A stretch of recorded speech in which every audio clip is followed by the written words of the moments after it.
जय माता दी।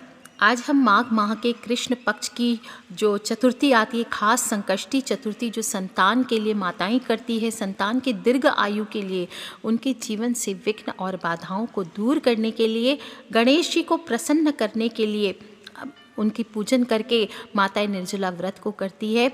इस व्रत की कथा आगे मैं कहती हूँ, सभी लोग ध्यान से सुने। दिन भर निर्जला व्रत रखकर गणपति देव का ध्यान करें। गजाननं भूतगणादिसेवितं कपित्थजम्बूफलचारुभक्षणं उमासुतं शोकविनाशकारकं नमामि विघ्नेश्वर पादपंकजम।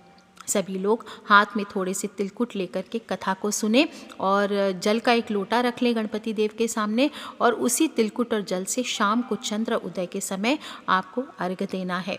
फिर प्रथम थोड़ा सा तिलकुट अपने पति को दें, अपने बच्चों को दें, और खुद भी तिलकुट खा करके ही व्रत खोलना चाहिए। कथा आगे कह देती हूँ, सभी लोग ध्यान से सुने। बोलिए चौथ माता की जय।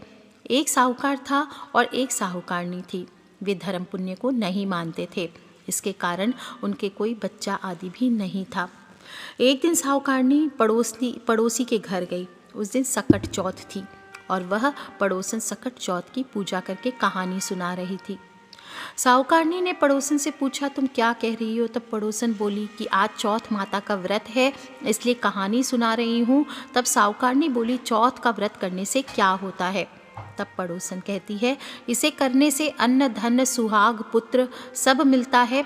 और तब साहूकारनी ने कहा, यदि मेरा गर्भ रह जाए तो मैं 1.25 सेर का तिलकुट्टा करूँगी और चौथ का व्रत करूँगी। श्री गणेश भगवान की कृपा से साहूकारनी के गर्भ रह गया, तो वह बोली कि मेरा लड़का हो जाए तो मैं 2.5 सेर का तिलकुट्टा करूँगी। कुछ दिन के बाद उसका लड़का हो गया, तो वो बोली, हे चौथ माता, मेरे बेटे का विवाह जब होगा तो मैं 5.25 सेर का तिलकुट्टा करूँगी।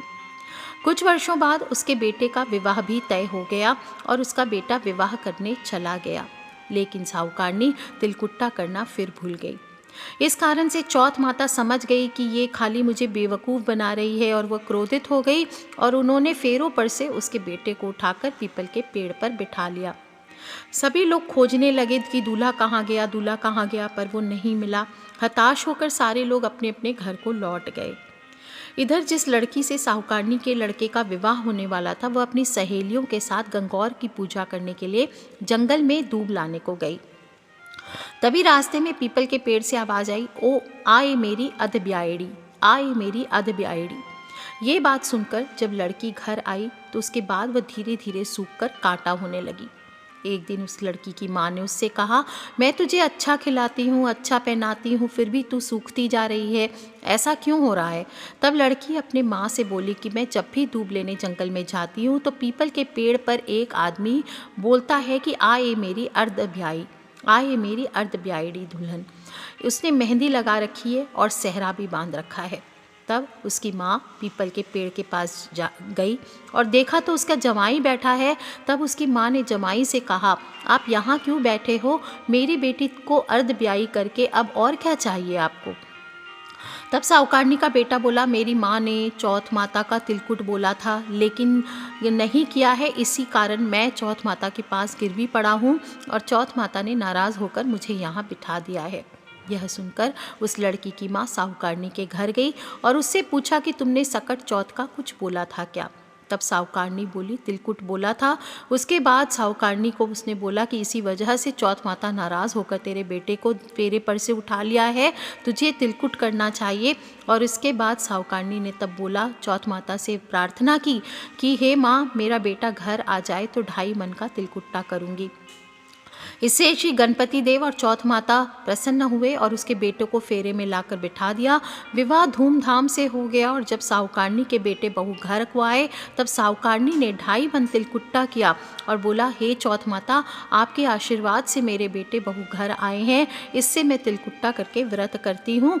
और सारे नगरवासियों में हल्ला फैला दिया कि तिलकुट के साथ सकट व्रत करना सभी लोग शुरू करें। हे सकट चौथ माता, जिस तरह आपने साहूकारनी के बेटे बहू को मिलवाया, वैसे ही हम सबको मिलवाना, हम सबके परिवारों की रक्षा करना और इस कथा को सुनने वाले, कहने वाले, हुंकारा भरने वाले सभी का भला करना। बोलिए चौथ माता की जय, गणेश जी महाराज की जय। इसके बाद गणपति देव की कथा ज़रूर सुननी चाहिए। एक बुढ़िया माई थी, वो बहुत गरीब और दृष्टिहीन थी।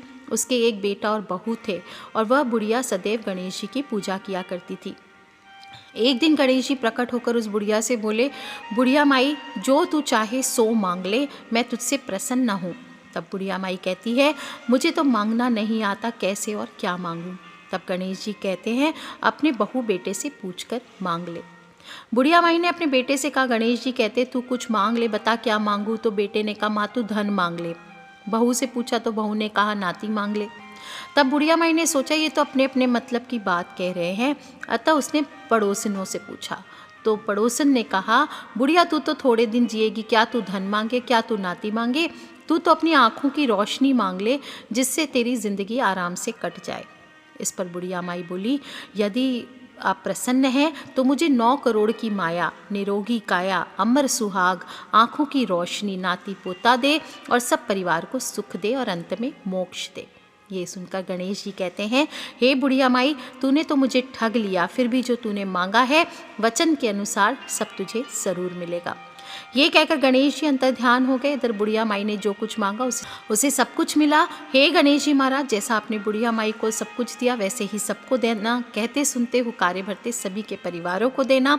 और इसी के साथ ही आज के लिए इतना ही। माई चौथ माता आप सभी की रक्षा करे, इसी कामना के साथ जय माता दी।